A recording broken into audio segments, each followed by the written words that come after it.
Assalamualaikum teman-teman, balik lagi bersama Raffiar 5. Oke, di video kali ini kita akan membahas tentang anatomi otak.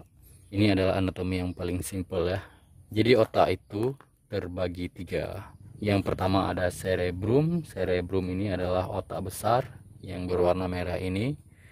Cerebrum itu nama lainnya otak besar. Dan yang kedua ada cerebellum.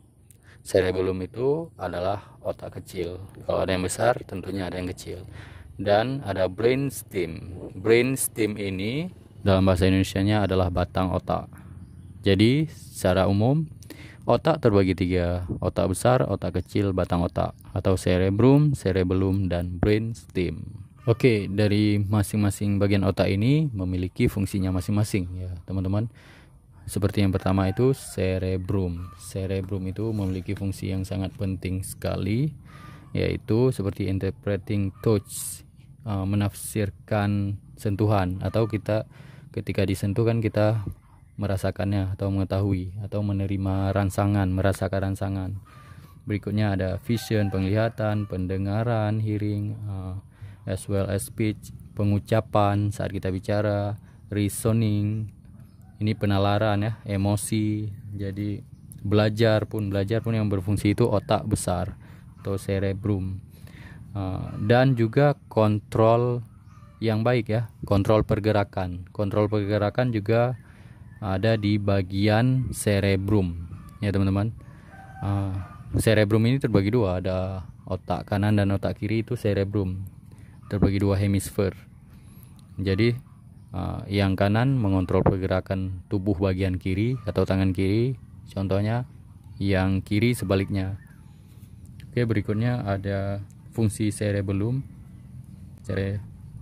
Cerebellum itu adalah otak kecil dan fungsinya juga sangat penting ya, seperti coordinate muscle movement. Jadi koordinasi pergerakan otot, setiap otot-otot yang bergerak itu, atau koordinasi pergerakan otot itu yang mengendalikannya itu dikendalikan di cerebellum atau otak kecil ya. Berikutnya maintain postur, memperbaiki postur, maksudnya yang terakhir nih keseimbangan and balance. Jadi saat kita berjalan, kita seimbang, berjalannya normal, berarti fungsinya bagus. Makanya kalau kita dipukul di belakang, di bagian ke belakang kepala ini kan bisa hilang keseimbangan atau sampai pingsan ya. Karena ada cerebellum di bagian belakang yang mengontrol ini dia, koordinasi pergerakan otot, perbaikan postur, dan juga keseimbangan. Oke, berikutnya yang terakhir ada brainstem atau batang otak. Batang otak ini juga sangat penting karena batang otak ini yang menghubungi ini dia, connecting the cerebrum and cerebellum to spinal cord. Jadi batang otak ini yang menghubungi saraf dari otak besar, otak kecil ke spinal cord. Spinal cord itu tulang belakang. Jadi kan kontrolnya ini ada di otak. Dia kontrol itu kan, contoh kecilnya lah, saat kita menghidupkan lampu, tombolnya kan misalnya di sini, lampunya kan di atas. Saat kita tekan tombol, lampu di atas hidup. Kenapa itu bisa terjadi? Karena ada hubungannya, yaitu kabel listrik.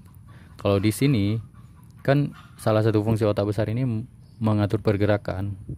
Jadi hubungan yang menghubunginya itu, sarafnya itu dari tulang belakang hingga ke bagian-bagian tubuh atau anggota gerak tubuh. Jadi brainstem ini, batang otak ini yang menghubungkan ke tulang belakang. Tulang belakang itu ada saraf-saraf tulang belakang itu berhubungan ke seluruh anggota tubuh, anggota gerak tubuh ya teman-teman. Dan selain menghubungkan brainstem ini, selain menghubungkan otak besar, otak kecil ke tulang belakang, ke saraf spinal, saraf yang ada di tulang belakang, juga berfungsi otomatis seperti pernafasan, detak jantung, body temperature, yaitu temperatur suhu tubuh. Jadi itu kan sesuatu yang diatur oleh otak bawah sadar. Jadi detak jantung, temperatur, dan pernapasan itu diatur oleh batang otak.